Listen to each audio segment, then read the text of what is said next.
This is an episode I recorded with Walking into Shadow with Simon about how to run Mage for the first time as a storyteller. Simon's show is available on twitch.tv/the onyxpath and airs every other Wednesday at 9 p.m. Eastern when he is actively recording new episodes. Check out theonyxpath.com to see upcoming episodes and whether or not there's any Walking into Shadow in the future. Just a note, we talk a bit about some horror elements and there are slight mentions of gore, but nothing crazy. Also, hello to everyone listening on YouTube. It's probably an aberration, but last month we had 6,000 new listeners over there, which is a lot for us. And I just wanted to say hi and welcome. I try to read every comment people post there and pass the appropriate ones back to hosts and guests so they know what the people on the YouTube side think. If you'd like to get a bit more involved in the Mage the Podcast community, you can join us at discord.me/Mage the Podcast if Discord is your thing. Or if you'd like to be an executive producer with the perks that entails, like extra audio and helping to guide our upcoming episodes, you can do that at patreon.com/Mage the Podcast. And with that, on with the show.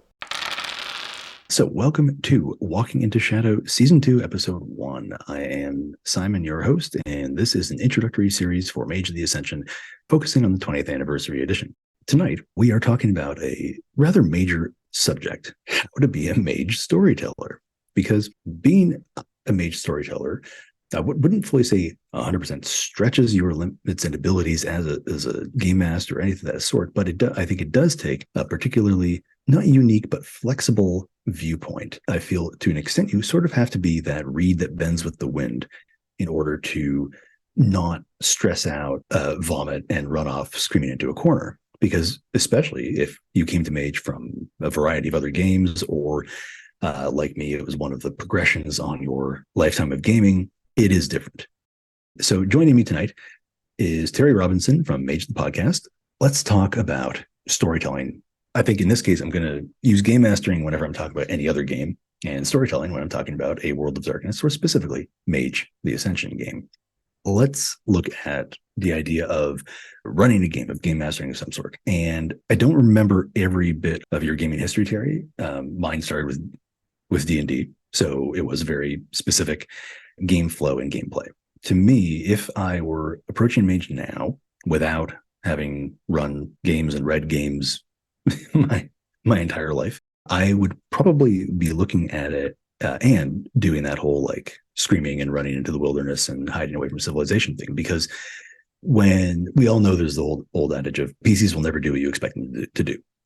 And when you couple that with their ability to do, let's say, anything, because they have sphere magic, or rather your inability to predict what they can do, and therefore prepare for it in a sense, not necessarily to railroad, but to have some concept of what may go on, it can be intimidating. Now, this is before we're getting into paradigms, the consensus, all the great stuff that makes Mage great, the variety of different belief systems, and wrapping your head around magic and science, the same thing mechanically, is you have this just human interaction version of, I don't know what they're going to do, and I have zero way of fully predicting it. Arguably, you do sort of, because you can look at their sheets and go, okay, they have life sphere 2, they have whatever. To me, it really sort of coalesced when I accepted the fact that what was going to happen was going to happen. And it wasn't that you had to be reactive, but you just had to be able to go with the flow. And maybe the thrust of each session or storyline, even if it was objective based, like in D&D, go into the dungeon, kill some stuff, get out, rescue the who's it from the whatchamacallit, and save the day and get experience points. But when you can surpass that by a simple spell effect, it's really about the journey there, what we learned about ourselves along the way. So when you're coming to it from a different game, what would you advise? What's your perspective on how Mage is different to game master than other games? One of the tricks that occurs with Mage is the nature of driving action. You're going to have some sort of character creation process, or you're going to have pre-gen characters, whatever. From the start, you're going to have some sort of natural inclination as to what the character's wants are, or you're going to have an idea as to an event that happens to them. You can kind of divide all plots into horizontal plots, character does something. Vertical plot, things happen to the character. Either one of those is entirely fine. If you're going to do that more sandboxy approach, then the first thing we need is a very clear understanding of what the character's drives are. The failure I see in a lot of games is a storyteller does not know what their characters are going to do, thus they feel they have to make up everything. You are a storyteller, you're not a physics engine. Your job is not to be able to create arbitrary plot for an eventuality that a player has sprung on you. So you have the mechanics that are provided by the game. You have storyteller advice, input, and setting provided by the game. But on top of that, you also have a social contract of what the players are expected to do and what the storyteller is expected to do. And with Mage, we need to start with that last thing. What is our expectation? So generally when you're pitching it, you're going to say, hey, Mage is a game of supernatural action and magic and the consequences of belief in the modern world or something like that. Okay. And you can start with a description of, we're all going to be wizards. Okay. Or you can say, we are all going to be members of an elite strike force that is trying to keep endangered beliefs from disappearing. Okay. That's an organizing principle. Alternatively, we are going to represent a global conspiracy that is going to try and crush out subversive elements that are trying to take advantage of fraying human belief. Okay. We are going to represent a 500-year-old compact of mages trying to expand human possibility while preventing the excesses of either chaos or stasis. Okay. All of those have a premise baked into that, and from there you already have inclined your story world in a particular direction. You have planted that seed, and the characters are either going to need to come up with a directive that lines up with that, or they're going to justify why they're not going along. One of the biggest problems I hear storytellers run into is allowing the tyranny of player preference. So we make the game where we're going to be supernatural rescuers. Okay, first mission, we need to get to Kuala Lumpur very quickly, hop on the plane. Well, my character's anti-technology. They wouldn't do that. Okay, how would they get to Kuala Lumpur? They'd probably spend 6 months on a boat. Okay, I need you to make the character now that can participate in this adventure. Otherwise, you don't get to play tonight. I think one of the first things you need to do as a mage storyteller is kind of establish those boundaries. So that's kind of my first recommendation. The other thing is know ahead of time what direction you think the play may go. Storytelling Mage is frequently like driving at night. You don't have to be able to see your destination, but if you can see 100 yards in front of you at all times, you'll eventually get there. Ways of doing that, nature, demeanor, are going to give you some information as to the why. Characters' backgrounds or backstory is going to provide potential seeds. Oh, they have 4 dots of mentor. I should probably know who the mentor is. They have 3 dots of contact underworld. Well, this person has some underworld contacts. This person has 5 dots of firearms. Where did that come from? Or this person has 3 dots of forces. Where did that come from?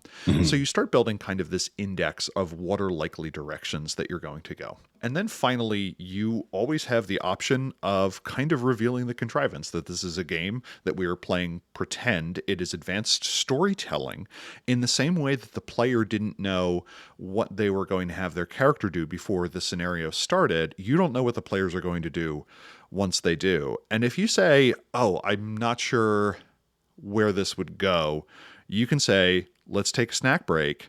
Let's have someone else say what they're going to do. Or alternatively, what do you think should happen? One of the key assumptions I make is a lot of modern games, Aegon is the one that comes to mind, says we're all different kinds of players. Some people play characters, some people play the world.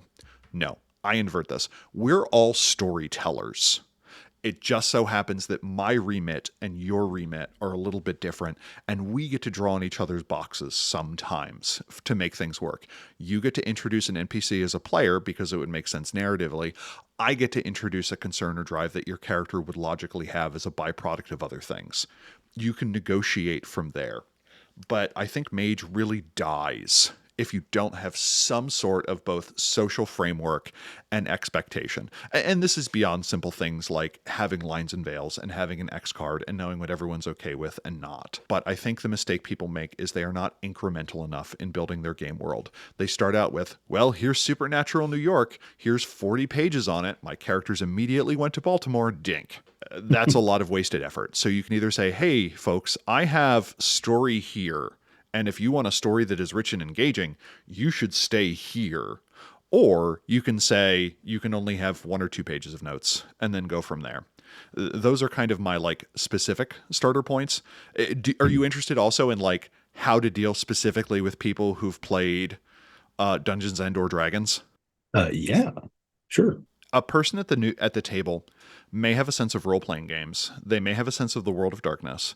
They may have a sense of drama, or they may have none of those. And all of them give different starting points. The ultimate economy in Dungeons and Dragons is one of 2 things. You use an action, kind of as defined by your character sheet, or you have a freeform interaction. And that may seem like that applies to every game. But in a game that has maneuvers, tactics, and mechanics and so on like that, players are used to looking at their character sheet and saying, what button do I push to have this encounter go the way I want? Mage does not yield well to that. Mage is perfectly fine with, this is just a barrier you can't overcome in the way you want to. The other thing is Mage is frequently not subtle. Very rarely are there warning shots. The character I just made has 7 health points. Porthos Fitz Empress, generally considered the strongest active traditional mage on the face of the planet, 7 health points. A handgun in the hands of someone who is competent easily does 10 damage. So the world does not give you the ability to poke at it in the same way. The other thing about it is we don't have the same kind of encounter design. We don't have things like challenge rating or level. So it is very hard to calibrate things for that. So I don't. This is something I learned from Invisible Sun, take a drink. And that is you can either plan a boss battle, or you can have a string of related encounters where you have the chase, the meeting, and then what comes out the other end, because some games are just kind of boom bust in how they come out. But if you have like a 150 hit point dragon, like there's no way the 7th level characters are going to like one shot that. Where in Mage, you can just like, oops, all the dice. And you're like, well, I guess you're taking 24 points of aggravated damage because we all worked together and pumped a bunch of quintessence into it. And you're like, well, that, and likewise, on the opposite end, you can suddenly have an entire party die and a building collapse. And neither of those, I think, are particularly fun in some cases. They're very Mage. But to me, encounters as puzzles is kind of an important direction to go. So you're going up against an archwizard of some sort, and she has a 10-point forces shield, but there seem to be explosives present. Okay, you light the propane tank on fire. Okay, you've taken down the shield. The building is now on fire. Do you want to deal with that fire? Because there's other people that are still in this building. This warehouse is part of a functioning dock that is the economic engine of the city that we're working in. Dungeons and Dragons usually doesn't care about that. No one cares about like, oh, you killed the dragon in the dungeon. The ecosystem of the dungeon has now collapsed. Good job, hands akimbo druid or something somewhere out there. Okay, the building is on fire. Do you help the people out? Yes? Okay, you're good moral people. They are all now witnesses to any magic that you do. So it is one of those things where it is a game of escalating complication as opposed to a game of strategic or tactical inquiry, at least in my opinion. And kind of the other thing that you always want to keep in your back pocket is if you're dealing with characters that have a bunch of different drives, if it's not like a technocracy game to kind of pick the stereotype where like you have a mission giver giving you a mission, wild coincidence is perfectly fine. So this Archmaster happens to be the person who killed your mentor. Why is Mark helping? Because Mark knows that this person has the tome they need to get 4th dots of forces, or it provides a lead on how to walk into the Shadowlands so they can talk to their grandparents again. Or this person happens to have the 3rd rune required to unlock the key of knowledge, allows their familiar to speak English and not just paw on the door. Go nuts with coincidence. Otherwise, we deal with a lot of contrivances where it's like, well, my character wouldn't deal with it tonight. Okay, then you can go Ars Magica and suddenly play someone else that would be part of the play group. Or you can say, hey, you have this lead or something like this. I think that is a underutilized technique in games where it is not a quest giver giving you a quest. I think my final note on dealing with people who come from maybe more strategic or I don't know what F20 games is specificity is often the enemy. So, for instance, I was running a one-shot because all I do apparently is run mage one-shots. And one of the characters is like, I want to light the bad guy on fire, but I only have entropy, so I want my gun to bounce off these two things, go through the candle flame, splash him with wax, and cause him to burst into flames. Generally, with specificity in a game, difficulty increases. And if someone were like, okay, you literally want to do that, you're going to need 9 successes against difficulty 14 or something like that. And you're like, wait, that's literally not possible. And I'm like, exactly. So the person says, I want to light the guy on fire using magic. I'm like, what does that kind of look like? He goes, I think it involves my gun and I think it involves the candle. Awesome. That I can roll with. We do the arete roll. We do the firearms roll. You get 3 successes. You were able to shoot the stand holding up the candles. It has fallen on their robe. Their robe is on fire. They haven't noticed it yet. Run with that. So the willingness to go from giving a vague direction, then seeing what the dice say to see how that comes out, I think is a more fruitful approach that is counterintuitive for some people, as opposed to these are the exact things I want to have happen. If the dice say it, I get it. If the dice don't say it, I fail and I look like a doof. Mage really needs to exist in that area in between, and it is also a byproduct of a success-based game as opposed to a pass-fail-based game. And those are kind of like my first-order things to keep in mind when you're dealing with people who may have come from that world. Do you think that these days, because of the variety of different styles of games, and by which I mean like different approaches, fiction first, or, you know, we're way past the erroneous but not terrible, at least to start, structure of gamist, simulationist, narrativist, that it's possibly easier to approach Mage, as you were talking about, with the idea of you can't just take the book, you know, throw it at them and say, okay, make characters, and then you, the storyteller, have to try to string them all together in some fashion.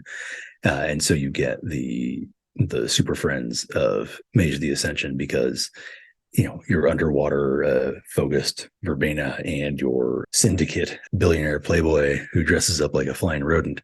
Why on earth would they ever get together? Something I found I was doing was the buy-in. And in that, it is a very disparate game. You've got all sorts of different character types that are going to interact together and play a party together. But you, as the GM for that, are almost obligated to say, but why?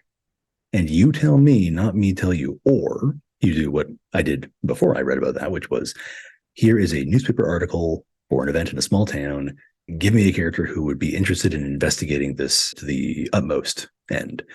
And that way you, the storyteller, are now no longer having to herd cats together to play the game or even play the storyline you envisioned, because yes, the storyteller is also a player and they have interests and have a game they want to play as well. But something really, if you come from a game where the playstyle is assumed, you are an adventuring party, and it's super easy to have found a way for you all to be involved with each other because you met on the road, you survived an attack by whatever faceless horde is being used this week. Here, it really is like, yes, but why are you working together? Are you all agents of the same organization? Why is your cabal together? What exactly is the reason for why you all hang out? And you tell me, not me tell you. I didn't find those as explicit in games outside of adventure fantasy because it was implicit in adventure fantasy. But now you'll have things like the idea of the character sheet as the GM's guidepost on what kind of game the players are interested in. You know, you've told them, yeah, you're investigating a small town mystery, but then you get the person who takes Firearms 5. Okay, well, they're probably going to want to use Firearms 5 at some point. So let's make sure I have a little bit of action in there to work with that. And, you know, again, it's nothing concrete, but it's something that you can still give some form of structure. But I do like a lot how you were talking about structuring, and not in that like specifically objective way, but the different directions it could go in such that you're not railroading, you're not fully reacting, but it's like a massaged guidance. A type of working together. It doesn't necessarily mean everyone is pulling on the same rope in tug of war, but at least we have the same enemy. Mage, except for the street levelist of street level games, a mage is going to start with some notion outside of a prelude or some mortal play session or something like that, that there are kind of other mages running around. And this is a war for reality. So two things that we can't understate, and this is the weird thing I think it shares with a vampire: arrogance. It's literally a war for belief. How do you show that your belief is gooder? You outdo someone else in something. It doesn't need to be hermetic levels, but it's at least a belief that your magic is legitimate and real, and you wish it were embraced by more people. So there's at least that de minimis element to which your character in some way wants to, even if not proselytize, at least perpetuate a worldview. Worldviews come into conflict and need to be resolved in some cases. Sometimes we use the sphere of debate, sometimes we use the sphere of gun, and both of those are legitimate ways to settle that. The other thing is companionship. Vampires are solitary hunters, but they still crave the company of other people who know their own kind. I personally tend to do mage games that are very few mages. So, for instance, the city of Philadelphia has 1.5 million people. Its metro area has 5 to 7.5 million people, depending on who you ask. I have 9 mages in Philadelphia. Fair. Yeah. When you are that rare, even if you hate someone, there's still a thing that you share. We have been touched in this way, and I think that creates fascinating connections and rivalries. There's a Nefandus in the area. That means that like 11% of the mages in this area have fallen. Like, out of those 9, if one has stepped through the calls, that really says something. That's like a society with a high suicide rate or a high addiction rate. Like, what is that telling you about what it's coming from? Now, on the other end, if you have a game that has a lot of wizards in it, a lot of mages running around, now there are things like political blocks, and that gives you another tool for characters to get together. Your mentor knows this person's mentor. You're all members of the same faction. You're all members of the Disparates. Or your city has a Mage the Ascension equivalent of a concilium, which is a Mage the Awakening term for kind of a council of mages in the area. And it's up to you as to whether or not that exists. But there's also going to be 10,000 subtle ways in which you talk to each other and coordinate. Maybe it's secrets that you drop in newspapers or weird signs and symbols that you propagate with spray paint. But if people have access to the sphere of prime, they kind of have a way of just talking to each other. And that gives a starting way to give signs and signals to other players. And that is the start of what lets you coordinate action. The other thing is just have a big threat. If Mul Hectorus is going to wake from the underworld of your city and consume the souls of everyone in it, I don't care what faction you're in. Like, we're going to try and stop Mul Hectorus unless you're really pro Mul Hectorus. But I'm pretty sure you can come up with that threat. If you want something a little bit more personal, another game to look at, since we're playing a game of what are games that aren't Mage that we should be stealing from to make a game of Mage more Magey, a big one to me would be Fiasco, where the fundamental unit is not the character, it's the connection. So one of the things I'm working on is, again, I do Mage mostly as one-shots during conventions at this point. I've run 40 in the past 5 years or so. And as time goes on, I'm less interested in giving people pre-con, like pre-constructed characters, because that's boring. So my question is now, what portion do I need to just give? And what portion can we figure out at the table real fast? Because doing a full character sheet can take 5-6 hours. Like, if you're really including paradigm and background and stuff like that. But if I have a whole bunch of cards on the table and you, Simon, say, oh, a librarian who's surprisingly good in a bar fight, and also I take this card that says conspiracy theorist with way more evidence than most people have, that gives me the start of a character and a whole bunch of dots. And then we go through a round of drawing connections. So as a storyteller, ask remarkably pointed questions. Simon and Sarah, you share a secret with respect to each other's magical practice. What is it, and why don't you want it to get out? Okay, here's a connection. You two have a common cardinal virtue. What is it, and how has it gotten into you trouble? You share a near-death experience. What was it? You have an unswerving loyalty to somebody who is not in the city and not at this table. Who is it and why? You share a particular love of something in this environment. What is it? You two have a secret hatred for another type of night folk. What is the type of creature and why? You are both in debt to a powerful person. How have you been able to elude them so far? you kind of get all these pieces on the table, and much like making dinner, you don't necessarily need to have a recipe ahead of time. If you have a well-stocked fridge, you can come up with a dish. And as a storyteller, that's kind of the direction I need to go, because sometimes at the table, I'm able to come up with an intricate puzzle, and other times I just kind of want to tug on those emotional strings, and other times we just want to like burn something. So having a bunch of those little threads that we can tug on at any given time is fine. My rule of thumb is I never want more than 4 sessions to be about the same motivation or character or nemesis or place. And that sounds like a good number. Yeah. And the most I can do of, if you don't deal with this, everyone will die, is 6 sessions. So you just kind of need a break in there. So those are all things that to me can help answer that motivational question without doing, you're all part of the technocracy, or you're all working for the Council of the Nine, or you're all have the same mentor, even though somehow you're all different traditions or something like that. It's one of those families where you can tell all the kids are adopted, but they just never bring it up. And you're like, do they ever talk about it? Is that a thing? I'm really glad for them, but that's a way to assemble a family. But yeah, a lot of other games are pretty good with that. And as you mentioned, buy-in, when you play a game of Cthulhu, the buy-in is so much more obvious to me than a game of Mage, because people are like, Mage is a game in the world of darkness, so it's a game of horror. I'm like, sure, I guess. It can be. Yeah, it can be. If you want, like, if you want to be that guy, sure. But ultimately, it's, to me, more of a game of urban fantasy. And that is a much wider remit. So you need something to narrow it down a little bit. And that might be, all the games are going to take place in this place. You're all dealing with a shared common enemy. Maybe you don't know that at the beginning, and maybe you eventually figure it out. Or you have to go through that intricate process of weaving together character motivations and arcs. And for information on that, I recommend the Cypher system. Cypher system is real good about having character arcs where your character declares what you're going to do. And you're like, you're looking for a tome, you're looking for vengeance, you're looking for money. Seems like I need to have a story that hits those 3 beats. And if I can, everyone should be on board. That's kind of the gimme there. A couple of things you've been talking about there, I want to maybe give some media examples, which may or may not date me, and therefore maybe not as easy to find. But The Anabasis by Xenophon. Nah, you can watch The Warriors for that. Yes, that would date me, actually.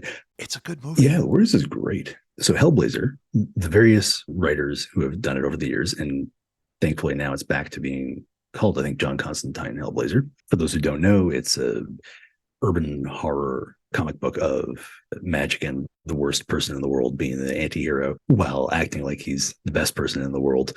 But one of the things I've found it did really well over the various story arcs, I believe it was in Garth Ennis's ones. Was it Garth Ennis? I think it was, when John Constantine comes to America and he meets up with some of the other cultists there. It really had that small number of occultists, and they don't immediately try to kill each other right away when they see each other. Why? Because there's only a few people who actually really understand what it's like, and they may be enemies, and in fact they are enemies often, and they will try to screw each other over, but that's because someone's tried to screw them over in the past. But there's no like grand society of them.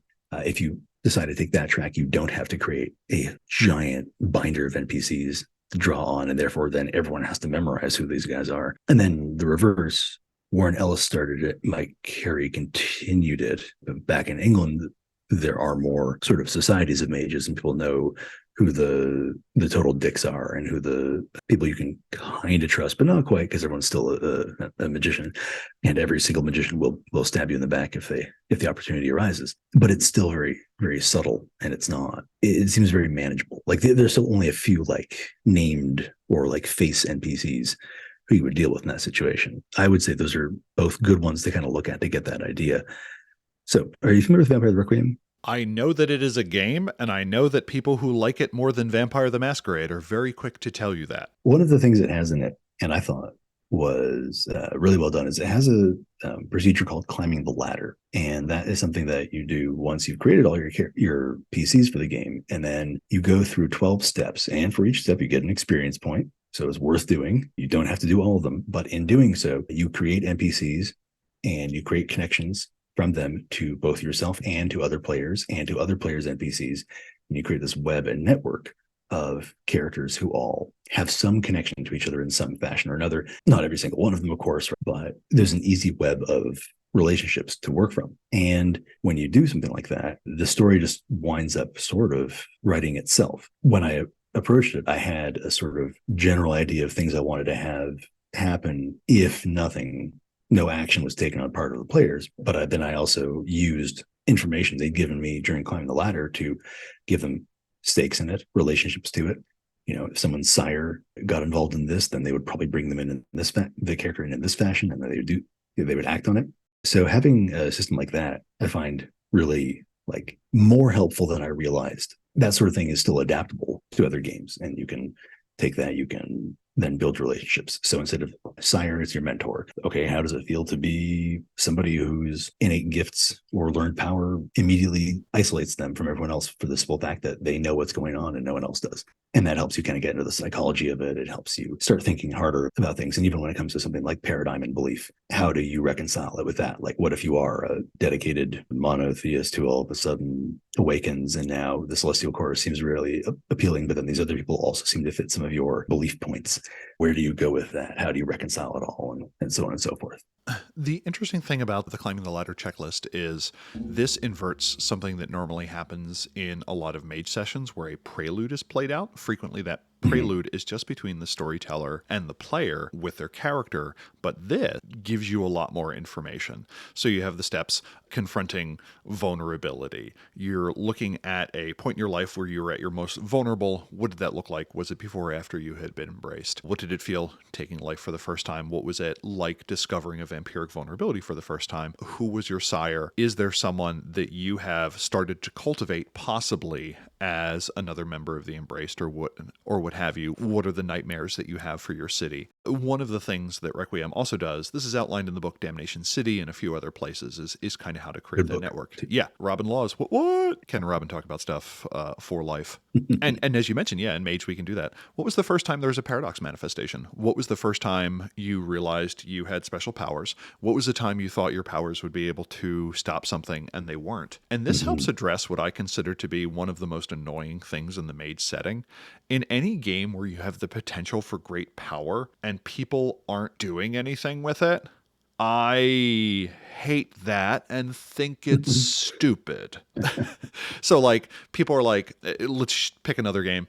Exalted. You're one of several hundred solar exalts on the face of the planet. There are creation crushing threats that you were essentially created to stop in the form of the primordials. And you're like, oh, and you want to spend all your time chasing down like this elf from a past life you had a crush on. You're failing the world. And Mage to me is the same way. Cultists of Ecstasy Revised, I think, has a section where there are 3 pretty powerful mages and they run a flower shop. That is remarkably lame, in my opinion. Unless you go through an exercise like this and say, oh man, what trauma did they encounter that this is the best that they can do? Right. Why are they running the flower shop? Yes. Is this quiet? Is this them being so afraid of the technocrat in their area, or the Nefandus in their area, or the marauder in their area, that this is all that they can manage? Are they just regrouping? And this to me is a powerful thing, as you mentioned, in kind of building out your setting. And it is available in Requiem 2E, and that's available in where finer games are sold. And giving people experience is pretty great. If you want to use it to justify additional freebie points in Mage, that's fine. People talk about mages being overpowerful. Again, mortal with a shotgun. That's it's really hard to tell me that they're too powerful when they're easily stopped by like a traffic cop. Right. I also think it's kind of missing the point too, right? Like, okay, yes, they are. I mean, it's the same thing with any superhero game. Well, they're immensely powerful. They can do those things. Okay, what challenges may they face in doing this, right? It's about changing your angle then. Like, if you're going to write Superman, well, you don't write Superman just, I don't know, mowing down everybody. That you look at it and go, what was it? Peace on Earth, I think, was the most spoken about one, which was, how does Superman solve world hunger? He can't. So you pick the things that give him a challenge. Yes, he can punch his way through a tank. He can't fix a societal problem because that's not what you can do when you have these fantastic physical abilities. How do you play a game where you can affect the world in all these ways, but then don't? One of the other things I wanted to talk about was in that sort of, you're transitioning from the world's most spoken about game to Mage, is gaming in the modern world. So I've talked about this on the show before. But my very first game of Vampire the Masquerade wasn't fully our, we were young too, wasn't fully our first modern game per se. We played some very disastrous games of Shadowrun beforehand. My character had a good drive score and he had a car, but Storyteller had me roll drive at every block. And so inevitably I crashed. That's poor storytelling. That is the answer. Oh to yes. that question. Well, no. I'm not saying that. I'm not saying that's not poor storytelling, but this is something in the modern world. How does this affect? How do you actually, quote unquote, simulate that in here? Now, that being an exaggeration of it all, what's your opinion on it? Like, when you take the modern world and then try to role play in it, do you hew as closely as you can to it and go, well, that's not realistic, that wouldn't happen? Do you err on the side of story? Do you err on the side of this is our world, but not quite, and therefore whatever we want to have happen can happen? And then how do you manage players' expectations in that? It's the idea of like, everyone has the Forgotten Realms campaign setting book, but then you want to do something a little different with it. I've never really had a problem with gaming in the modern world. The two things I run into are how notable is everything, how much pops up on social media and everything, and can a computer solve everything? So I do the World of Darkness, which is highly contemporary. It is invariably set in whatever year it is, plus or minus one. The biggest thing was in the World of Darkness, no Rona. So didn't want to have to deal with the Panzerati. So you're like, oh, we get to play World of Darkness Vampire as an escape fantasy. And you're like, that's weird.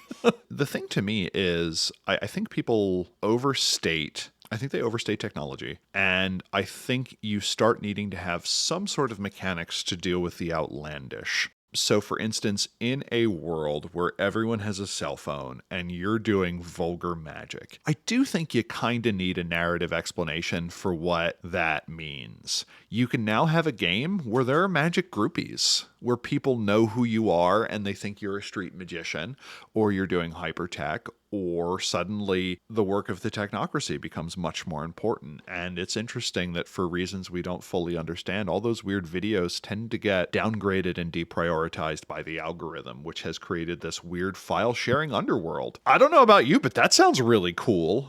And that just kind of falls out the other end. Another thing you can do is you can modify the metaphysics of the game and say that part of what Paradox does is it kind of hides itself, kind of like the mists in Changeling, or the shroud in Wraith, or the curse in Werewolf, or I don't actually like Vampire. So there's a thing that probably makes mortals not really like vampires for some reason. It's actually a social construct of the Masquerade, which is enforced by vampires. Oh, pardon me. As a result, there's an aspect of vampire nature that makes people shy away from vampires. Yeah. I guess just like low humanity and stuff. Yeah. Or something like that. Or the delirium in Werewolf. Lower your humanity, the more monstrous you are, and therefore they're like, ew. Yeah. The other thing that we can say is that people in the World of Darkness are different. And then the question becomes why? And that's where I start having a problem. Like, for instance, when you watch a movie that is a satire and you want to root for someone, but the people are being idiots, it's real hard for them to root for. So, for instance, I generally enjoyed the movie Sorry to Bother You. But it is in a world where the most popular TV show is about people just getting hit in the face. And I get that it's a satire, but it's hard for me to then root for like a massive uprising against the corporate overlords when people are super amused by a show about someone just getting repeatedly hit in the junk or something like that. I'm like, I'm no longer interested in these people as a phenomenon. So you can make a dark, scary World of Darkness where people who see things and share it just kind of disappear every once in a while. And there is that social contract, whether it's real or not. Maybe vampires do pick off people that notice masquerade breaches. Maybe delirium does take a few people. Maybe paradox does kind of scar people. I think either of those directions is entirely fine. I also think it's interesting to remember the limits of human sense and memory. So I'm going to butcher this story, but I love it and I use it constantly for anyone who's afraid of looking like an idiot. There was a group of studies that were done in the, I think, 80s called the Lionel Richie studies. And the way this worked... I'm intrigued. Yes. It was one of those things where like, oh, you think you're part of the test group, but you're actually part of the control group. So they had like 200 students take like this basic math test. But one of them went in late. They literally gave them the wrong arrival time. Like everyone was told to be here at 2. You were told to be here at 2:30. And they said, okay, thanks for participating in this experiment. We need to show we need to keep track of who you are. So put on this shirt with Lionel Richie's face on it that is iridescent magenta, and then walk into the room, and then everyone else will be in shortly. So everyone else was actually already in it. So they have this in this giant amphitheater style, like college lecture hall, where it's a whole bunch of students looking down on a professor with a whiteboard or a blackboard or chalkboard or projector or something. Again, I don't remember the exact details. And this person walks in late through this miraculously loud door, and they're taking videotape of it as it's going, and everyone looks up and see this person in a magenta Lionel Richie shirt walk in. This person is like terrified because they see 199 other people already started. They thought they were on time, but they were to be late. And now the study becomes, the next day the participants were surveyed, did anything weird happen to you or notable happen to you during the exam? And 70% of people just say no. So right off the bat, 140 people did not think it was remarkable that a person wearing an iridescent magenta Lionel Richie shirt opens an incredibly loud door in the middle of a math test. And they were asked, were there any disruptions? They're like, no. The thing that's even better is they go back and they ask people who said yes in the future. They ask them after 1 month, 6 months. And after like 6 months, no one remembered. So this is my encouragement. Remarkable. Always do the drunken karaoke song that you want to. No one's going to stop you. Just make sure everyone can sing along with it, or it's reasonably upbeat. If it's slow, you got to be good. That's all I'm saying. And maybe that's kind of how the World of Darkness goes. Like, the only thing we can use to verify our sense data is sense data. So like, I don't remember all the weird things on the daily basis that I filter out. And I don't know about you, but like, have you ever been looking through your phone for like a picture that you took of like a baby kitten or something like a year ago, and you pass by all the photos of all the weird stuff that's happened to you that you just completely forgot about, and you're like, oh yeah, there was that guy wearing a chicken costume, or like, oh yeah, that truck was really on fire. Depend a little bit on that. And that was a remarkably long way of explaining you kind of got 3 ways of doing it. Have magic conceal it, depend on human nature, or create a world where people are afraid to tell. And maybe part of your mage game is giving people the hope to say that something weird is going on. And now the game is about dealing with that ramifications. Yes, this weird missing person is now being reported to the police and people are following up with the superintendent, but the person who made that report is missing, even though what appeared to be the human trafficking ring that was actually a Sabbat thing has been unearthed. And then chaos ensues. And that's the game of Mage. And then chaos ensues. To follow up on that, I noticed recently on Twitter there was a little bit of discourse about games with an end, and the idea of I'm going to pick, say, Band of Blades as an example. Right, you're playing a fight and retreat back to Skydagger Keep or something like that.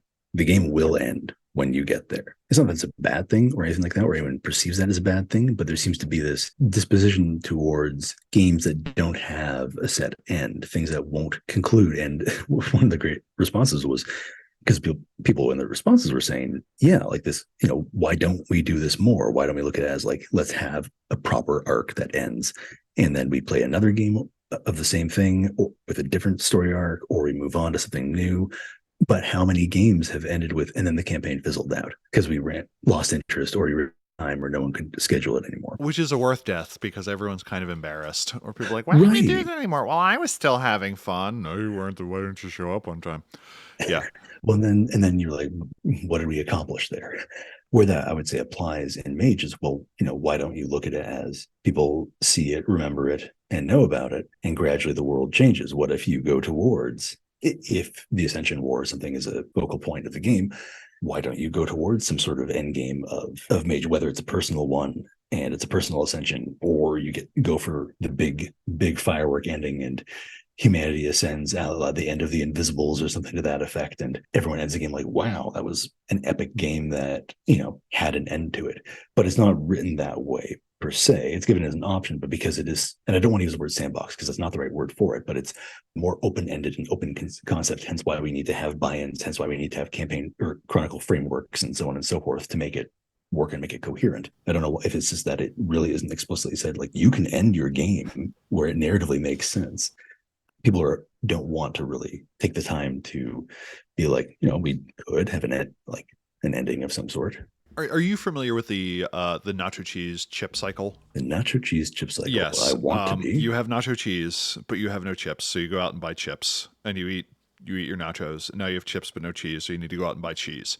They never end at the same time. So you're in this delicious perpetual cycle. Stories are frequently like that, especially if your characters have their own motivations. The odds of everyone wrapping up at the same point is pretty low. Also, for games like that, it's really hard to stick the landing unless the game hands you that end state. I was thinking of one of two versions. So another question is, are you playing out a character or are you playing out a concept? If you're like, well, what are the ramifications of entropy 5 thought manipulation on a society? You kind of play that out and you see what the result is. And that's kind of the basis of science fiction. What if but? Like, in a lot of cases, the characters are almost entirely secondary. In fact, whenever people are like, well, games need to start with characters, no, they don't. I can't name anyone in any of the Isaac Asimov stories I loved, and I've reread them, idiot. So yes, they're character-based events, but sometimes you're just banging on the world, and that's the fun part, and that's why metaphysics can be fun, and so on. So when you're dealing with arcs, it's really hard to stick the landing. But if there is a gun to everyone's head, then yeah, you can put it out, and maybe you have 2 follow-up sessions where you say, hey, you dealt with the fact the Liege of the Ebon Dragon had returned from the labyrinth and was attempting to reestablish control in your city. You thought that they were Nefandus, but really they're actually part of this older primordial group, and you were able to prevent them from forcing all the humans and the sleepers in the area to become their dark penitent worshippers, as had happened 5,000 years ago in Babylon or something. It's hard for a story to stop there. You just save the city. That's kind of cool. And there are some games, though, where that happens. So, for instance, what is it? Dark Heresy is a game where, set in the Warhammer universe, where you're kind of part of this religious police, and you can never get recognized for the work you do because you are irretrievably tainted and corrupted by the forces you come in contact with. Technocrats don't get to retire.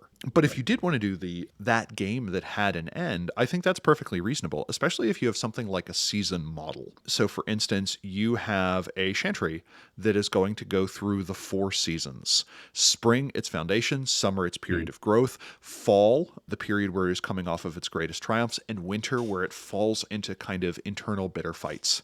And we're going to do 2 rounds of that, and the space between each time is going to be a year. The problem with a lot of these techniques is they're not beginner techniques. You have to have a notion of drama. The characters have to have a notion of direction. The players have to know how to guide it, and it's really hard.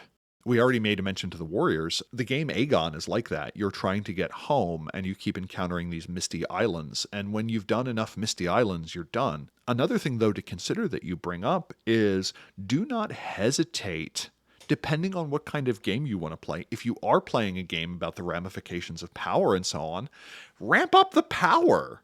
Like, give people a dot of arete every 4 or 5 sessions. If you're only going to play 12 times in a year, players aren't going to develop system mastery. Give them Mind 4. Make them uncomfortable with the power that they have. I remember one group that I had before the Rona. We were 30 sessions in, and we're like, okay, everyone gets a 5th dot. And everyone was really uncomfortable with that. And I'm like, okay, we're going to do one more adventure, and then we're going to do something else, because I don't have anything more to offer in that world. So sometimes you're exploring themes, and sometimes you're exploring characters. One variant I was thinking of is, there are a bunch of ways to get to a low mage world, and one of the ones I thought of was, once your eyes are opened, you accrue a rete at a certain rate unless you do something active to stop it. And at a rete 10, you poof out of reality, and that shard of the pure one is gone, and that's why this is the world of darkness, because human potential is gradually vanishing over time to become something else or something like that. Yet don't hesitate to play around with mechanisms like that. Kind of another thing is, have a framework in mind, and this kind of weaves a bunch of points together. To me, all superpowers in games come down into one of 3 types. One is, I want to be awesome at a thing and make this type of encounter easier. So when you cast Fireball and you kill all the kobolds, besides committing genocide and potentially a hate crime, depending on the world, you get to go, look at how awesome I am at this. And people go, yeah, you're really awesome at genocide there, Mark. Maybe you shouldn't be. The second thing you can do is you get to bypass a certain kind of encounter. For instance, Mind 4 just lets you really influence what someone wants. And if Mind 4 is essentially a way for a player to say, I don't want to have to deal with this BS. I don't want to have to solve this stupid riddle. I don't want to have to deal with this petty bureaucrat. I'm getting what I want. And they bought it. And that's the quid pro quo. That's the trade-off that they get with that power. Mine too helps them influence someone. That's that first type of power. I get to be good at a thing, and you get to see me be preternaturally skilled at flirting with this guard, or convincing this person to let us in, or getting this favor out to someone. Mine 4, you get to skip that. You get to rearrange someone's mental furniture. You get to edit memory. And that's kind of the second time. You get to say, I don't want to have this kind of encounter. So those powers are votes.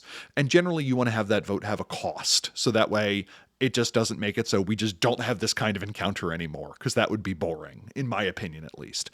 The third type of power that you have in a game is you get new stories. Having a void ship, which are what the void engineers use to explore the other worlds, that to me shouldn't cost experience, because once you get a void ship, you're now playing a game about having a void ship. There's very few problems where you're like, well, I'm going to use my void ship to solve this. It's now a game about having it. Likewise, the game that you mentioned of Dungeons & Dragons, once you have the castle, it's now a game about having a castle. So consider if, instead of just ending it, if you want to pivot it. And maybe some people want to have new characters, other people don't. Another thing to do is broadcast ahead of time, saying, hey, we've covered all my key points. Where do you want to go? And sometimes people are like, really like my character, I want to run with it. And other people are like, yeah, let's try something new. And you get to all play characters that are somewhat related to it. But thank you for letting me give my unified theory of how I think powers work in RPGs that have superpowers. There actually is advice in the Storyteller section that says how to figure out when to end a game. So good on M20 for including that in the Storyteller advice section. Definitely a handy thing to have in there, because nothing sucks more than a game fizzling out. And as a storyteller, it's hard not to take that personally. If you don't want to do it anymore, the players are going to feel weird. If the players don't want to do it anymore, you feel weird. So generally I try and get buy-in for something like 3 to 6 months-ish. Like, hey, we're going to meet every other Thursday for 3 months. If you can't make it, that's fine. If 2 people can't make it, we cancel and then kind of run from there. But that goes back to when we were talking about what are the layers of figuring out a game, that social contract layer, that expectation of who's going to be where and the what then, the importance of figuring that out ahead of time to kind of preempt those things. Okay, there were a couple of points that I know you wanted to bring up as well, outside the ones I wanted to talk about. In case you don't have it right in front of you, they were Supremacy of Paradigm, being graceful with crossover, and developing a sense of drama and theatrics. So which one do you want to start with, and how will we argue about it? I think the Supremacy of Paradigm is kind of an important one for starting storytellers. Mm-hmm. So the question is, to what degree do I get to say, F you, I'm awesome? It is hard to develop a sense of internal physics for how sphere magic works. So at the end of the day, I try and remind players that in general, you get a die bonus, a difficulty cut, or you get to try something you normally can't, or your magic makes an impression on somebody. Those are generally like the 4 outcomes of a magical effect at the end of a day. Like, you blew through the door. That was functionally a die bonus on lockpicking. Like, you just did it through other means, and now there's kind of a thing that goes out there. Mage is not a physics engine. You can't turn someone's blood to acid and instantly kill them. You can do a vulgar matter-life correspondence effect, which is going to be difficult. You have to have an effect for, and at the end of the day, you just roll damage. Like, don't overcomplicate things like that. At the end of the day, at best, an arete roll turns into a damage roll, and it's probably a little bit vulgar. So kind of keep that in your back pocket. Always think, before I let my player do this, what does the world look like if everyone with this paradigm in the sphere can do this thing? This comes down to a lot of adjudicating effects and kind of what your guidelines are. So a lot of people are like, Forces 3, Correspondence 3, Prime 2, I'm just going to nuke everyone from my sanctum. Okay, you're now in a world where everyone can do that. What does the world of darkness look like if Mage, as a phenomenon, is a lot of people just throwing Forces effects from their sanctums? That can be a thing. But magic has existed for millennia. People have figured some stuff out. These are high willpower, frequently centuries-old people who want to unlock the secret of the cosmos. They can make a good kaboom, too. The thing I try and keep in mind with that is, what are the balancing forces? And I usually represent this as Supremacy of Paradigm. What do we do to the character who thinks, my paradigm is I'm awesome at everything all the time? And that may initially sound stupid, but like, I am the chosen of my people. I take on this mantle as part of a postmodern chaos magic practice. I am a sainted one. I am part of a magical tradition that says that we are quite simply better than other people. I am the chosen of a god or a force. It's real easy to come up with a paradigm where you're just kind of a badass. And that's fine. So I frequently try and say, what are the influences on the world? And how do we prevent magic from being just like, because I'm a badass? So one, we have to kind of develop that framework. What does that mean? Oh, okay. So you are the chosen of fate, as in literally the forces of destiny have aligned to push you forward. Well, you have to figure out the skeins of fate. So before you do this awesome thing, you have to consult the oracle. You have to look at a Tibetan demon bowl. You have to practice huspomancy or something like that, or draw cards or whatever, and give me an idea of what you being badass at everything all the time actually looks like. Is it badass because you've always prepared, or is it just kind of who you are? If it's the latter, it's probably going to be vulgar out in the world. And the other thing is you have interactions of forces. So like the whole point of the Arete system is it is you pitting your belief against the world. I tend to say that in the world of darkness, something like 65% of reality is what anyone's thinking at any given moment. About 25% of reality is historical inertia, what has come before. And 10% are just kind of those laws of the cosmos. And just realizing that there are different things that feed into the consensus and what can be done, I think is useful to prevent a certain kind of remarkably uninteresting power gaming. The harder thing is dealing with people who don't think their characters can do anything. And that's a little bit easier to be like, oh, okay, I understand that you want a sign from Indra before you act. What's the sign of Indra that your character is constantly seeing? Like, you're like, okay, so we have Indra's web, this infinite thing of jewels in the cosmos. You're like, oh, you see a cloud. Indra, god of weather, and so on. That is your sign that everything's going to be okay. And this creates an interesting role-playing moment because you're like, why is Mark lighting on everyone on fire? Because he saw a cloud, and he thinks that's the sign that Indra said everything's okay. And now the rest of your group is like, glad you took out the vampire. Little concerned that that's the thing that showed you how to do it. I think in a good mage game, you all have willpower 5, and you can do magic because you think you can. Everyone's going to think everyone else is a little bit crazy. Another thing is a group can get very potent when the characters can work together. Generally, this occurs in one of two ways. They share paradigm, but I think it's also okay that if characters work together because they share practices. If one character thinks that harnessing the breath is giving them connection to the cosmic prana, and another person thinks that harnessing the breath is the way that they are able to get in tune with the 11 hidden dimensions as described by string theory that can only be noticed through hyperobservation or scientific tools, they're both still using breathing. So I think either one of those to me is good enough.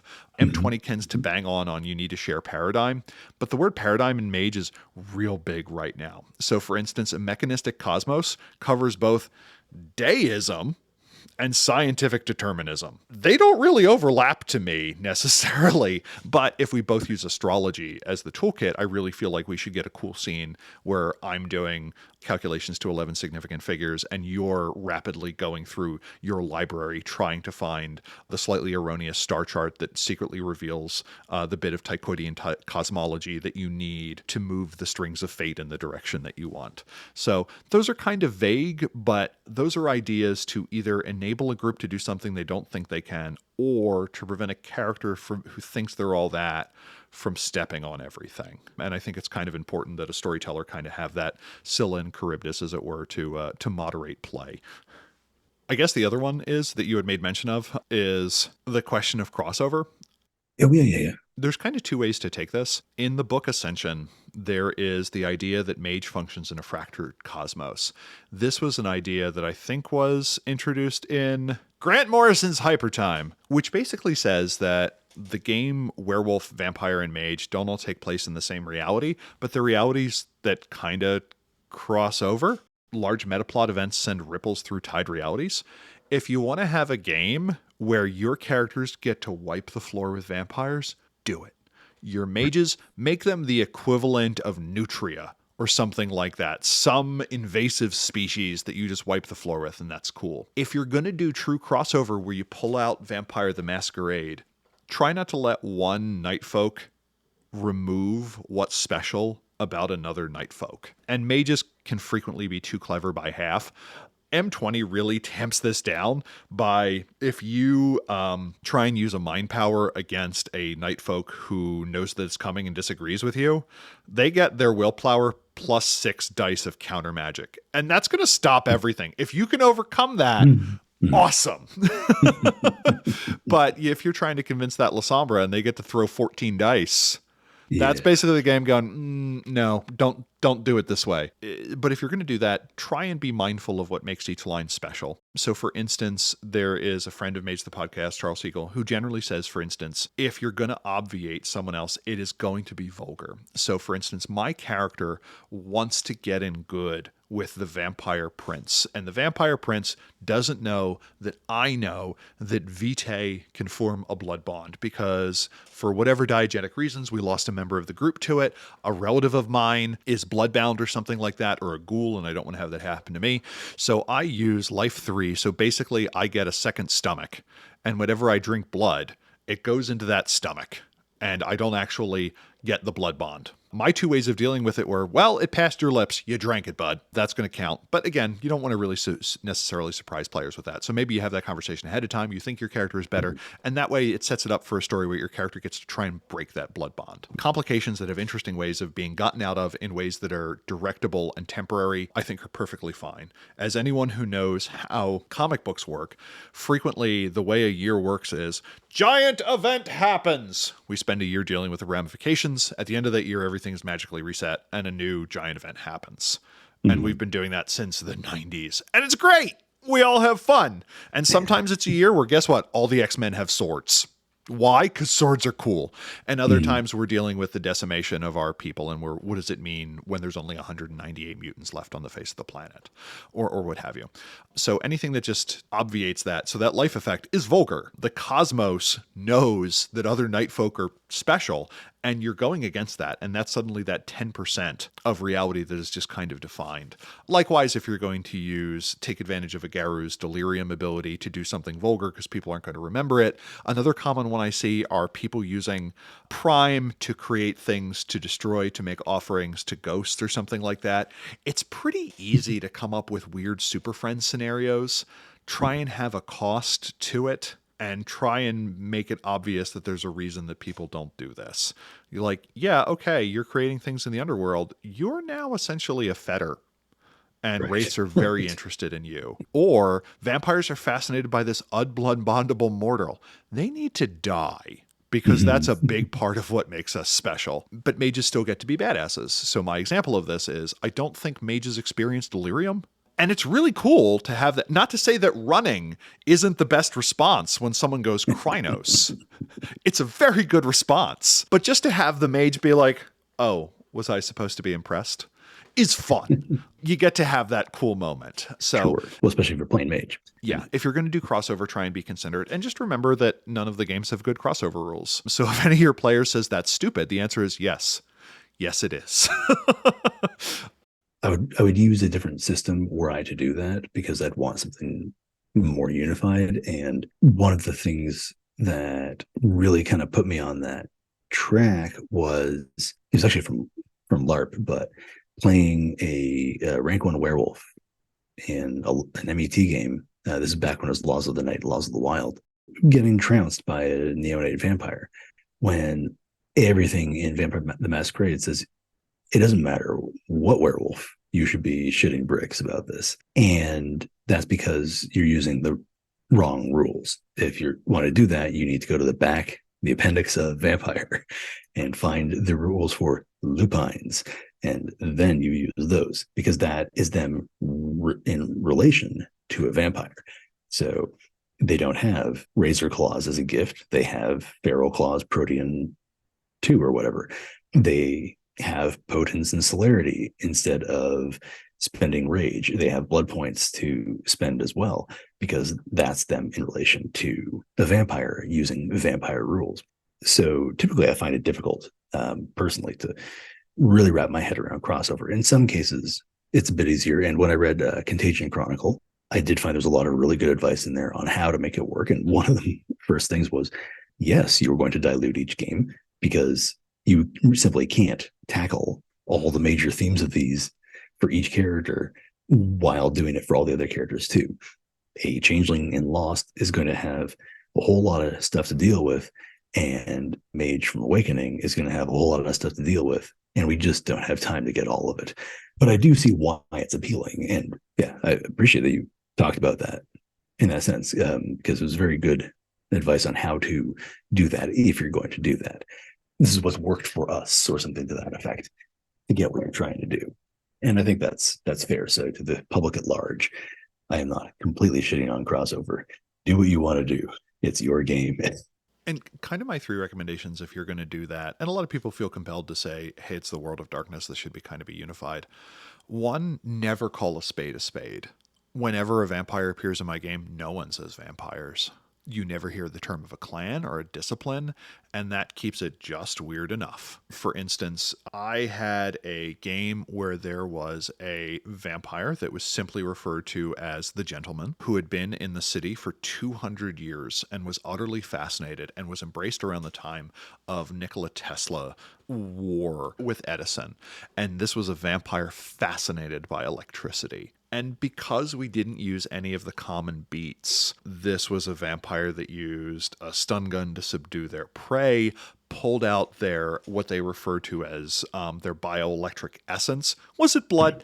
Yeah, it was blood. Is that what he saw it as? No, because he was 130 years old and he was real kooky. And now we get this awesome thing that since we never used the term vampire, they don't know if it's a vampire or not. And now the characters and the players are wondering around if in Terry's game, there's this like electro-infused group of people that avoid the sun, but also really know how to dress well. And I think that's just more fun. And there was another game I had where there was a big bad that they were chasing, and one character realized this could also be a werewolf.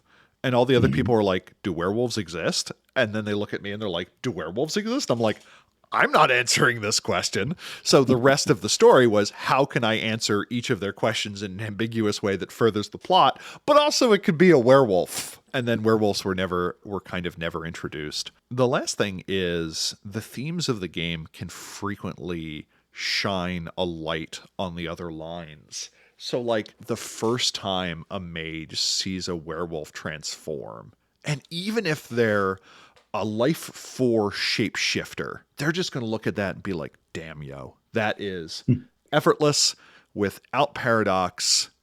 Is that what I want to be? And I think that's a really cool question of identity. Later on, your character gets to transform into whatever else. Maybe they get to transform into an orca for something, and they don't need to necessarily be a bear or something like that. And how do those two get along? Like people who realize that they kind of share the same hobby, but in a different thing. Like a lot of people are like, blah, blah, blah likes board games. You like games too. I'm like, no, I like titterpigs. They're weird and different. He's the normal one.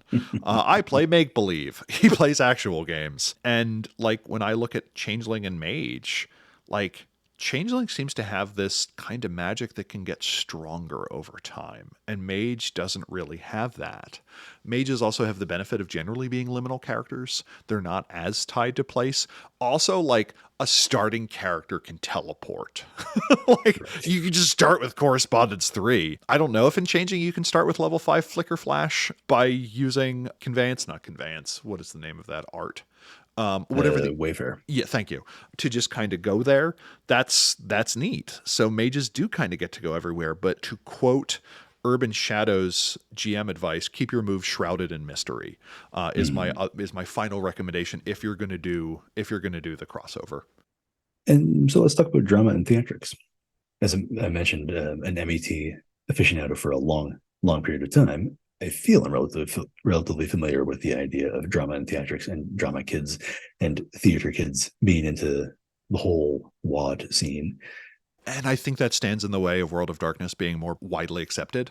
Mm-hmm. There are enough tropes about what an F20 fantasy game is that anyone can figure it out. There aren't enough tropes about contemporary urban mage fantasy for anyone to just know how it goes. And sometimes the mage system can be absolutely brutal, and other times it's utterly forgiving. So you don't get that guide. So one of the things that bothers me in a lot of the mage books is do whatever is appropriate. I don't know what's appropriate. I was a chemistry major. I did musical theater. My answer to everything is the feelings build up until you burst into song. And if that's not enough, you start dancing. Like, I don't have those intuitions. And in a good game, those will get handed to me. So, for instance, a game may have a ballast mechanic. The 2D20 games have momentum. They have momentum and threat, or momentum and tension, or something like that. And that gives you an idea of where the energy of the game should be. I have 5 points in the momentum pool. That means I get to do something really awesome. You have 7 points in the threat pool. Something bad's going to happen. Right. And because those can only be built up and spent at a certain rate, it's really hard to swing them one way or another. Like, it's easy to get 10 successes. I don't know in any of the 2D20 systems if it's possible to get more than like 2 points of momentum at once. So when you do build up a lot, it's probably because you had a bunch of failures. Or if there's a bunch of threat, it's probably because you had to make a bunch of hard bargains. So it's real easy to see what's coming next. World of Darkness doesn't give you any of that.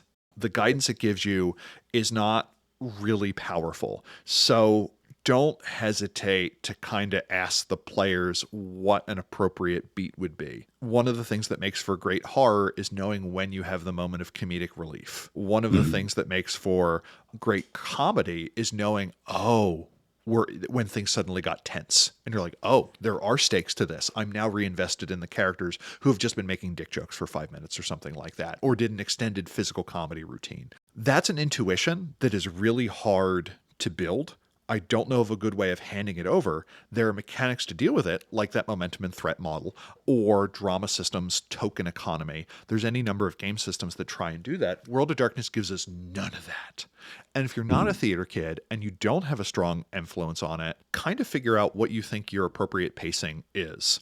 One way I have of thinking about it is, in your World of Darkness, is success something that is assured? Now it's a game about being powerful.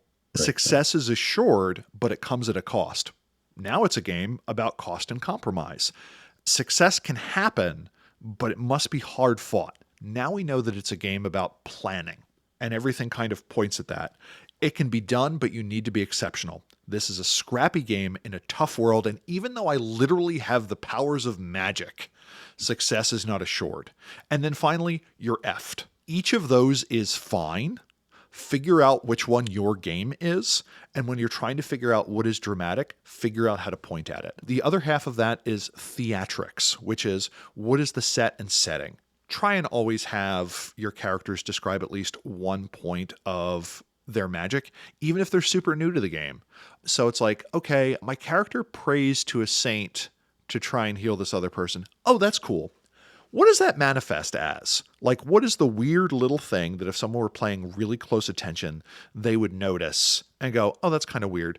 Maybe the person smells like cinnamon. Maybe you can hear the flutter of the wings of birds. Maybe there's a very soft glow to it. And that builds into the theatrics of it, the set and setting. I think one area where storytellers can get a lot of free points is a little bit more description, is not hesitating, adding a little bit to what the magic looks like. When you heal another person, does it look like a cancerous growth has emerged to cover it? And now the person isn't so much healed as has merged with another organism. Or is it that intercessory prayer? Or is it hyper-accelerated healing?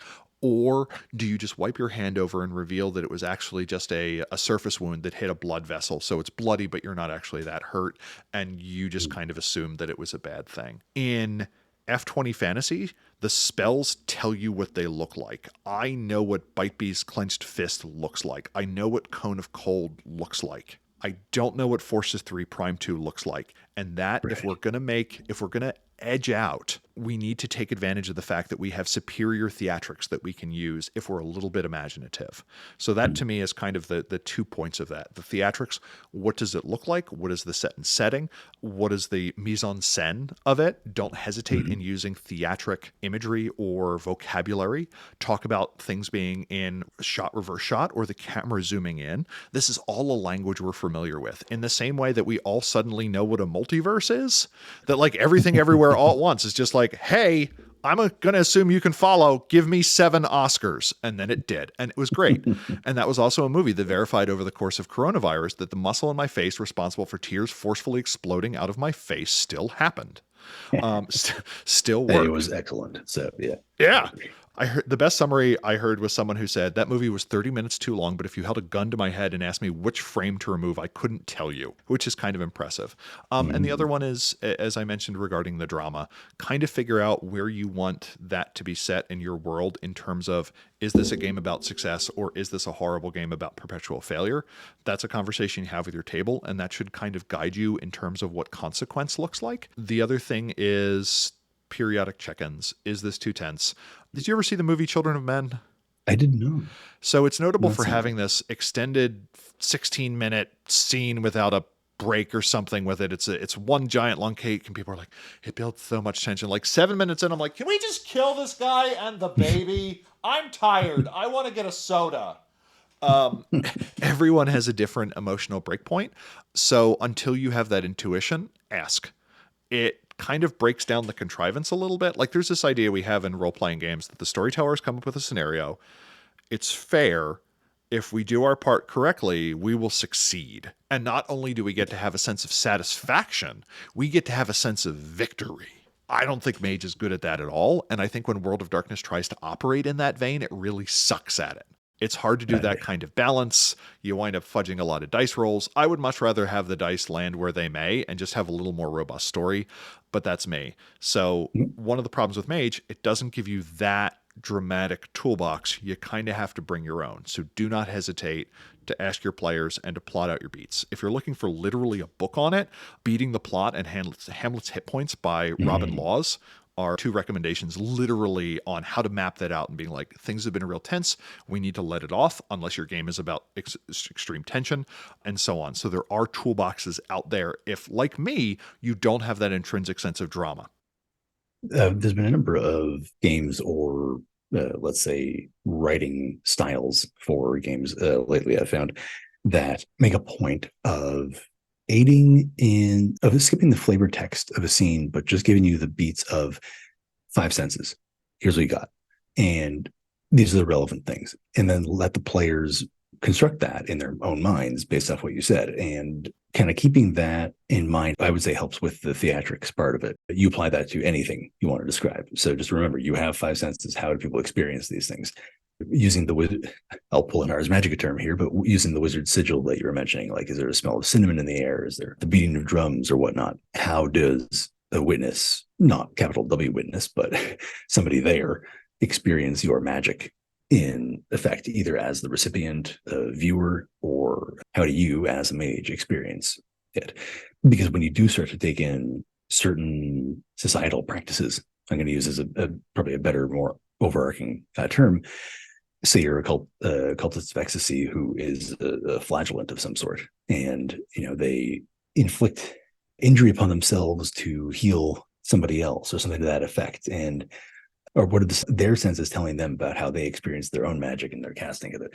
And then you don't have to be taking creative writing classes, you don't have to been in drama to do this. You just need to say, well, how do you experience it? What do you see? And it was funny that you mentioned the scene of comedy before scene of great tragedy and horror, because a director friend of mine very clearly saying, we're going to play up this scene like it's the most over-the-top ridiculous thing ever, because in the next scene someone gets murdered and it's the whole crux of the play, and we're going to watch as they get strangled in front of us. And the more ludicrous this scene, the greater contrast we're going to have with the next one. They're going to stop, get uncomfortable, and the horror of it will be heightened even more. And the dice guide that. And that is a tool that frequently storytelling fails to consider. So we have that scene where it's full of pratfalls, and maybe quite simply, we are pursuing someone through a slowly breaking candy factory or something like that. Our quarry has fled through this manufacturing district, and literally people are slipping on banana peels. We get through to the end of it. We have the pratfalls. Then we have the next scene where somebody who killed your apprentice, you're enacting your revenge.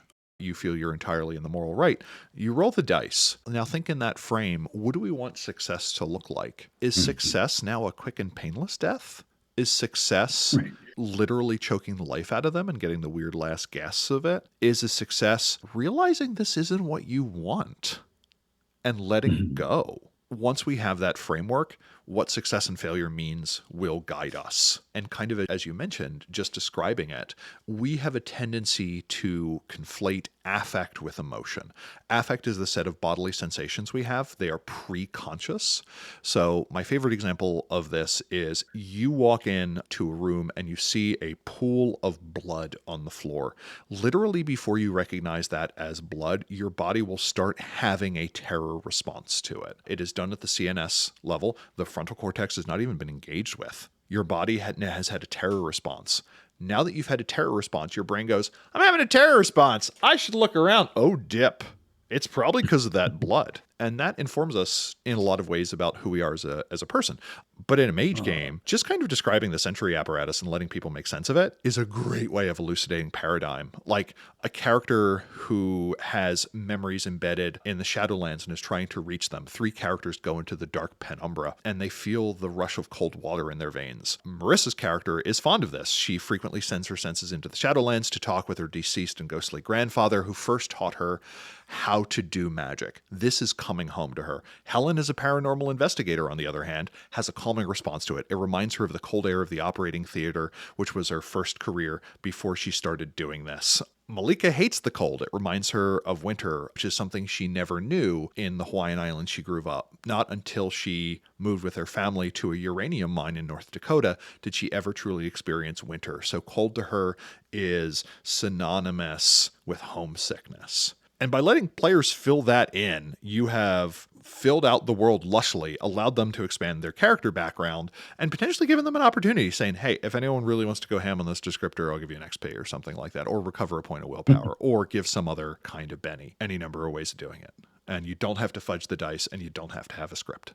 I'd say willpower is probably my favorite on that sort of thing. You're going to need this. Yeah, you're going to need it. You get one back. Have it, yeah. Well, I mean, I also just ran 2 sorcerer games, and so the amount of willpower you can churn through in that game, not worrying about tying things up tightly when you're running a game of Mage. And I mean, to me, I try to apply this to almost every game. If we break the convention of what it's supposed to be, then we do. But to you, first-time storyteller out there, the players may well appreciate it and enjoy it. Don't worry about trying to tie everything up nicely at the end. But if you're exploring the emotional arc of the story, despite the fact that all these different things can happen, like we were talking about at the beginning of it with the players are going to do whatever they do and break whatever plan they will reach a conclusion of some sort. Chances are they're going to appreciate what they came to. And if you're worried about that, a thing you can do as a storyteller is, and this kind of feels like cheating sometimes, but is terribly useful, is have your set of guiding questions for it was done.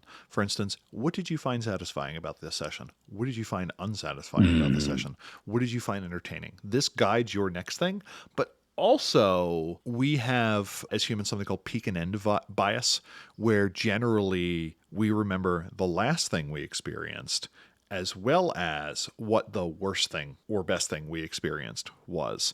We rarely can influence that top and bottom as a storyteller. We can by having a set piece and having a certain thing that we really planned on and a bang-on description that was really good, or a compelling opening speech from a villain that maybe the players really remember. But we can kind of modify that end. And by asking a question of what did you enjoy about that session, you get to fudge that order and kind of change how those memories congeal. So this is the closest I get to telling storytellers how to roll manipulation plus empathy against their own players.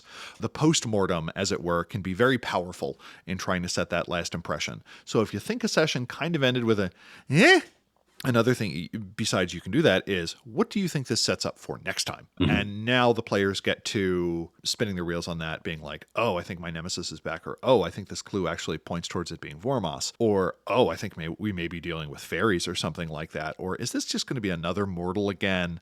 That gives you yet more information as a storyteller to directly get at the heart of what will make your next session better, or alternatively, if it was a one-shot, maybe what you do with your next group. I'm running a Mage the Ascension 20th anniversary game set in modern day Sydney, and it's a lot to learn the rules on combat and magic, mainly because of how dense the book is and where to look for a certain rule. Have you had any troubles like this when you started playing? And I'm still figuring out how paradox works and when to give it to players, when to backlash and remove those points. The problem, I think, is not that M20 is dense, but that it is not. It's almost 700 pages or almost 600 pages. But you could really distill the core system down to 45 when Dark Ages Mage, Dark Ages Fae, Dark Ages Werewolf all came out, and Dark Ages Inquisitor. Sorry, let's not leave out Dark Ages Inquisitor. The publisher produced a free PDF that was just the core rules. It was pretty tight. It's 45 pages, and it's everything, and that includes describing what every level of every basic attribute is and how those core systems work. The thing I would focus on is, especially for combat, unless it's a set piece, there's a lot of ways of resolving combat. For instance, one of the ones you can do is you can summarize a whole bunch of fight with one combined roll if you want to. And you could say something like, you're going to win in this fight, but let's see how vicious it was. So you're some mages going up against mortals. The mortals have guns, but you have magic, and so on. So you do something and you say something like, okay, highest in the group is going to roll dexterity plus melee, assuming that they were primarily fighting with weapons or something for that. For each success fewer than 4, a member of the group is going to take point of aggravated damage or something, or a point of lethal damage to represent that. If your games are dragging down there, feel perfectly comfortable compressing it. V5 is actually really good for that. It has a whole bunch of recommendations on how to do that, like the 3 rounds and out, players disengage, the characters disengage, the antagonists disengage, you use a roll to mop it up, or something fundamental about the fight changes. That's generally the way I do it. As I mentioned earlier, I tend to like combat as puzzle more than anything. You can use your magic. It's not going to work the way you really want it to do, unless it's really a scene about a magic fight or somebody using magic to kind of smack something down. The rules don't always need to be called on. As you mentioned, the person who was having you roll drive, frequently there's, if you're just trying to get the plot moving, just saying, yeah, okay, is perfect, successful, especially if it's a game about at either end of that capability spectrum. If your game of Mage is competence porn, where you are the best humanity has to offer, maybe you're assholes about it, but you're the best humanity has to offer, don't hesitate to just being like, you get what you want, but there's a slight complication. Frequently, I will do something I call success shifting, where I'll have the person roll, but a botch is a failure is a success, and a success is an extraordinary success of some sort. And just kind of shift that frame one way or the other to do things. And that can just kind of really keep things moving, depending on what the nature of the game is. The other thing is, I don't hesitate to say, hey, I think there might be a specific subsystem about this. I don't know what it is now. How about we just resolve this with this? So for instance, my favorite example of this is if you're having a game that's like hackers, Book of Secrets has a bang-up chapter on it where you can talk about how to pit a trinary deck against a mainframe and stuff like that. But that's another book that you have to pull out. There's a preamble. It's an extended roll. It takes a lot of time. And just be like, I don't remember this right now. How about you roll intelligence plus computers against difficulty 8? And then we'll come back to it or something like that. Frequently, this is referred to as rulings, not rules, where you say how it's going to work and you run from there. And if a player really thinks it, planned on it working another way, have them state that. This frequently occurs with sphere adjudication, where someone's like, oh, I really thought with Forces 2 I could do this cool thing, or I really thought I could heal this person with just having life 2. And I will almost always let players say, explain it to me in a dramatic fashion, take 2 points of paradox, do it, but now you know. and we can go from there. And I think diegetically that also makes more sense. I'd like to have a world where powers are kind of kooky. Don't hesitate to make yourself a quick reference. There's a document that's floating around simply called Sphere Clarifications, where somebody tried to go through and figure out the best description they could of each dot at each level. Mark Hope made a free set of those that are available in Storyteller's Vault. Charles Siegel made a slightly more detailed version called The 9 Spheres, I believe. That's $2 and goes over what all the spheres do. If you're interested in most of the non-combat systems, I've actually made my attempt at coming up with a Mage SRD. If you go to discord.me/Mage the podcast, Terry makes an SRD as one of the channels. That is my attempt to summarize as much of the Mage system as I can in the most compact terms. It's not the easiest to read, it's the most compact. So there are references that people have made. Don't hesitate to make your own. Justin Alexander was talking about the use of a rule book in a game and what rules you should memorize, what rules you shouldn't. What he said was the rule book is there for you to learn the basic rules, the basic system, and then to memorize that. And then don't worry about all the subsystems. Don't worry about all the side things or the spot rules. When you need to know that, look it up. If you think it'll come up, like the drive and chase rules, put a little post-it there or something. But don't stress about those. You don't need to be a computer and expert on it from the get-go. You learn it over time. Don't stress about it. Look it up. If it's a little slow at the beginning, kind of how it goes. If you're worried about pacing, then rulings over rules, and then go back to it. You learn it, and then you say, okay, next session, we're going to do it this way because that's how the rules work, and I like them, so we're not going to make any modifications or anything like that. Do you have any final, maybe parting words for anyone new to the game who wants to be the storyteller in the group? One, you can do it. It's doable. To your rules question, again, I've run like 41 shots, and there's entire systems that I forget exist. So don't feel bad. The game is not intended to stand up to that level of rigor. It's not a problem that is solved in the same way more combat encounter based games are. My one thing is almost out of that first session of what do you want? What does a successful game look like? Monty Cook breaks up types of gamers kind of into 5 categories or something like that. You have people who just want to hang out with their friends. You have people who want to explore a game world. You have people who want to develop a story for their character.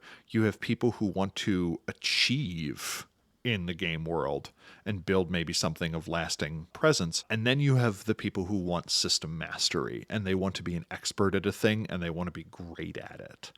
All of those are legit. I think it's perfectly fine to ask the players what they want. A little bit of starting questionnaire, I think, is super handy. And kind of you got this. The thing that always makes me sad for the modern storyteller is vaudeville allowed a lot of mediocre magicians, musicians, and actors to have a very comfortable career. Television destroyed that. And now all of the best people were the only ones who could make it, and they could be very comfortable with it. John Philip Sousa did not like recorded music because he thought it would destroy the community band. I'll be damned if he wasn't right. The fact that 150 years ago, Philadelphia, with a third the population, had 40 community bands or something like that. But now we have access to the best music, the best recordings and reproductions that have ever existed. I'm always worried in Titterpigs that we're doing ourselves a disservice in a world of actual plays. I really like the actual plays that Monty Cook does because he knows the system because he made it. And he's pretty creative, but he doesn't do voices or anything like that. I wonder if we're ever doing ourselves a disservice by seeing those things out there and comparing ourselves to that and going up against that. Because I can't produce that quality of stuff week in, week out. It's not a job for me. So kind of my last thing would be, if you're really intimidated by it and you know someone who can give you a one shot, ask them. I've done a half dozen of those for people who are just hey, we want to kick the tires on this. I'm an okay storyteller. I think I'm kind of evocative. I've run the same scenario a bunch of times, so I have an idea of how things unfold. I do have some of those rules just kind of at the tip of my finger, like the weird fact that if you have armor as a focus, you can spend 1 point of quintessence to allow something to absorb aggravated damage. Amazing. Why does that rule exist? I don't know. So when you said Mage's rules dense, I'm no, it's the opposite. It's sparse and weirdly organized. But that's kind of fine. Find someone else who can run it for you, or you all piece it together. You piece it together kind of as a group. You solve the puzzle together. You solve the mystery as a team. And I think that's still quality role-playing. As I've spent more time with more systems, I tend to enjoy just the phenomenon of trying a new game for the purpose of a new game. I don't care if I'm never going to get to system mastery. So it is useful to be like, in the same way that like cross-training is a thing, if nothing else, if you have a group that tries Mage, at least try and figure out what are the neat things that we learned about it, what did it teach us about the games we've already played that we liked, and what does it show us as a direction that our group may want to go. So even if you don't think it necessarily will be successful, it is possible to define a game of Mage that you never come back to as a success if your group grows from the experience. And you know what? That's perfectly fine too. I don't get Vampire. It's the most popular of the World of Darkness lines. If you don't like Mage, it's not your fault. It doesn't say anything about you. And this is from the guy who literally does Mage the Podcast, magethepodcast.com. And that would be and keep listening to Simon. Oh, thank you. Appreciate that. Terry Robinson of Mage the Podcast. Anything else you want to give a shout out to or promote? Magethepodcast.com, discord.me/magethepodcast. Come in, ask some questions. We'll help you get up and going. And otherwise, go change reality. Excellent. Thank you very much for appearing on the show again. It's always a blast to have you and always insightful and full of riveting conversation. This has been Mage the Podcast, where if you're running Mage for the first time, we're glad for you. Due to a paradox loop, that's actually every week for us. The show is made possible by our executive producers, who include Ben Bendlow, Oracle of replacing D10s with D12s to give the players a little bit of a boost; Buck Gregory, Oracle of starting a first game with a bit of charades to lighten the mood; Chris Phillips, Oracle of playing a game of Shadowrun first so M20 feels rules light in comparison; Guy Stewart, Oracle of having the players shift their character sheets to the person to their left every scene; Jay Widener, Oracle of replacing all dice rolls with Magic 8-Ball reveals; Joshua Hillerup, Oracle of using LARP for tabletop rules; Mikhail, Oracle of using tabletop for LARP rules; Puka G, being simulationist and requiring a willpower check if your introvert character needs to place a phone call to someone they don't like; Sean Gallagher, Oracle of being gamist and replacing combat with a quick game of Monopoly every time; the crew of Erebus, Oracle of being narrativist and simply reading Blood Meridian instead of playing; and Saint UX player, Oracle of just calling the whole thing off and getting ice cream instead, as well as Archmaster Andrew Edelstein, Archmaster Brad the Blue, Archmaster Dan Svensson, Archmaster Derek Semsek, Archmaster Leroy Bryce, Archmaster Morgan Aran, Archmaster Nathan Weaver, Alex, Alexia, Ambiversion, Anders S., Anand Badurfi, Berto, Blaze Hibbert, Blake Ryan, Brandon, Bryce Perry, Bubba the Pale One, Chris Blake, Sin Shodas, Daniel Cuppen, Daniel Scribner, Darren Hennessy, David Roy, Dennis Osborne, Eli Levenger, Eric Schwenk, Fragger Rock, Friedrich Owl, George Lara, Henry Kraft, Ia Bull, Jason Kennedy, Jason Vines, Jason W. Briggs, Jay Gatsby, Jeff Bryn, Jenna F., Jervis Johnson, John Magnuson, Jolyn Andes, Laws and Stuff, Joshua Heath, Kathleen Halperin, Chris Kinner, Leslie Weatherstone, Manel Canos, Matthew Prohl, Michael Creedle, Michael Parker, Nibero, Neil Patterson, Nikita Klaymanov, Oliver Schindler, Patrick McNamara, Patrick Mulder, Rachel Grace, Ricardo, Richard Bat Brewster, Robart the Robot, Rubem Joseph, Ryan Stray, Rob H., Ryan Kendi, Samuel Tobin, Sev Nessus, Starfish, Stephen Carton, Thrice Great, Vincent Hamilton, Walter, William Connolly, or William Martin. If you didn't hear your name, shoot me a message. I'll make sure it's in there. Our EP shoutout this week is to Vincent Hamilton, and I assume all cities named Hamilton are named after you or your family. So here are some weird facts about global cities named Hamilton. Hamilton, New Zealand. Local legend has it that there's a mysterious creature called the Waitomo Cave Monsters, residing in the caves near Hamilton. Descriptions range from giant eel to something more supernatural. Hamilton, Ontario, Canada. A quirky local legend holds about the Hamilton Witch, who's said to haunt the Devil's Punch Bowl, a natural waterfall and hiking area. Some claim to have encountered a mysterious woman in the woods. Hamilton, Bermuda. Legend has it that there's a ghostly figure known as the White Lady, who is said to roam the grounds of the Gibbs Hill Lighthouse in Hamilton. The story is shrouded in mystery and adds an eerie touch to the area. And Hamilton, Montana. Local lore indicates stories of the Blue Ghost, a legendary creature said to roam the Bitterroot Valley. Descriptions vary, but it's often described as a mysterious blue figure. Whenever I think of one of these cities, I'll think of you, Vincent. Rather listen on YouTube? Search Mage the Podcast on YouTube to find our full library there. If you super like this episode or super didn't, drop us a line at magethepodcast@gmail.com or at Mage the Podcast on Twitter. We have a hub and Discord community at discord.me/magethepodcast. Mage the Podcast is also on Mastodon at dice.camp/@magethepodcast. If you like us, please give us a review on the platform of your choosing or go tell a friend about us. Also go to magethepodcast.com for show notes and all of our previous shows. Now go change reality. Bye.